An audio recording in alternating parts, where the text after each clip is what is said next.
जो लाइसेंस लिया हो तो उससे हम लोगों का बहुत कुछ बेनिफिट हो। उसमें बेनिफिट क्या है, जैसे हम लोग पहले इंडिया का अंदर में मतलब हम लोगों का जो माल का जो परचेस है हम लोग इंडिया के अंदर में उसको सेलिंग कर रहे हैं। तो अभी ये BIS का लाइसेंस मिलने के बाद में तो हम लोग का जो मतलब जो भी हम लोगों का जो प्रोडक्ट है उस प्रोडक्ट को हम लोग अभी बाहर का जो मतलब जो कंट्री है जैसे एशिया मॉडल्स के अंदर में जैसे दुबई हो गया, ठीक है, अरब हो गया, तो ये सब कंट्री में हम लोग माल को एक्सपोर्ट कर पा रहे हैं। तो क्योंकि हम लोग का एक स्टैंडर्ड मिल गया है, तो ये स्टैंडर्ड देखने के बाद बाहर का जो कंट्री है तो हम लोग का माल को भी वो लोग और भी ज़्यादा ग्लोरीफाई करेगा। हम लोग का माल को मतलब एक्सपोर्ट करने के लिए हम लोग का BIS का मतलब बहुत ही अच्छा उससे हम लोग का बेनिफिट मिला है। और इंडिया का अंदर में भी अगर हमारे पास में जो BIS का लाइसेंस हो गया है तो BIS लाइसेंस होने के बाद में ये होता है क्या, जैसे इंडिया का अंदर में भी हम लोग जो भी माल को मतलब विश्वास कर रहा हूँ सेलिंग कर रहा हूँ तो हम लोग का मतलब BIS का एक मतलब एक मार्क रहता है।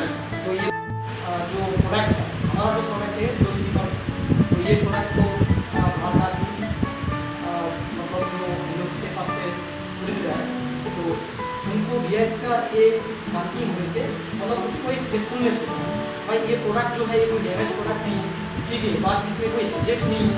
तो ये प्रोडक्ट का मतलब जो सेलिंग के लिए जो एक बेनिफिट मिलता है तो ये BIS का जो मतलब लाइसेंस के लिए ये हम लोग का बहुत ही मतलब अच्छा बेनिफिट देता है। तो उसके बाद में अभी हम और दो चार बात बोलेगा, जैसे BIS जो है पहले हम लोग का BIS का जाना पड़ता है। BIS का फुल मीनिंग क्या है? BIS का जो फुल मीनिंग है ये bureau Indian standard is the national standard body of, ठीक है। तो अभी क्या why is the BIS mark important? तो BIS मार्क को इसलिए हम लोग का इम्पोर्टेंट है, BIS is responsible for the quality check of various product and service across 14 different sectors.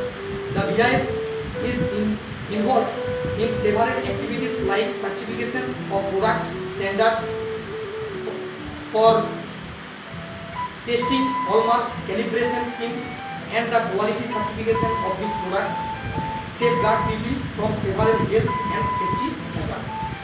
मतलब कि जैसे कैलिब्रेशन जो हुआ है, कैलिब्रेशन जैसे कोई भी कैलिब्रेशन करने के जाता है, कोई भी एक मशीनरी चीज़ है तो मशीनरी चीज़ तो हमेशा कोई वेट बॉक्स है तो वो वेट बॉक्स में हम लोग वेट करता है तो वो वेट जो करता हूँ तो उसका भी तो एक मतलब पीरियड ऑफ टाइम रहता है ना, तो उसको कैलिब्रेशन कर देता है।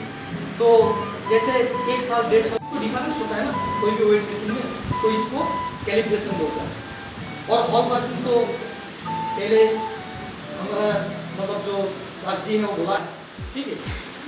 तो इसके बाद आता हूँ what is the industrial laboratories, ठीक है। तो अभी जैसे हम बोला हो जो इंडस्ट्रियल लेबोरेटरी में हम काम कर रहे हैं तो आप लोग भी फ्यूचर में इंडस्ट्रियल लेबोरेटरी में काम कर सकते हैं, ठीक है। अभी पढ़ाई कर रहा है, ठीक है, तो इंडस्ट्रियल लेबोरेटरी में जैसे अभी केमिकल का डिप्लोमा करेगा तो आप लोगों को भी इंडस्ट्रियल लेबोरेटरी में काम कर सकते हैं।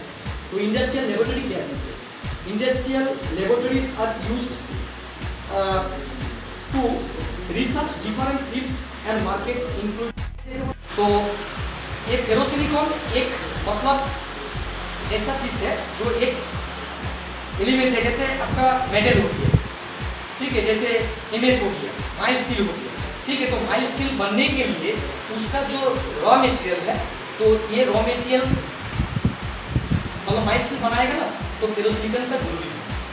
तो ये फेरोसिलिकॉन उसमें काम में आता है। तो स्टील प्लांट बन रहा है, जैसे स्टील का कोई भी हम लोग सामग्री बाजार से खरीदता है तो वो स्टील तो ऑलरेडी खाली स्टील देने से तो नहीं होता है, जैसे स्टेनलेस स्टील उसमें खाली स्टेनलेस स्टील डाल देगा और मतलब वो स्टील बन जाएगा, ये लेकिन नहीं होता है।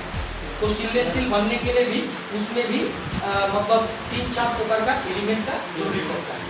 तो फेरोसिलिकॉन का ये सब चीज़ में भूमिका निभाता है। जैसे कोई गाड़ी का पार्ट्स हो गया, ठीक है, पर घर में हम लोग ट्यूब यूज मतलब क्या करते हैं, जो ट्यूबवेल है किसी का घर में, किसी का बेसिन है, ठीक है। तो ये सब बेसिन जो है ये सब कास्टोन से बनता है, ये सब कास्टोन से बनता है बेसिन।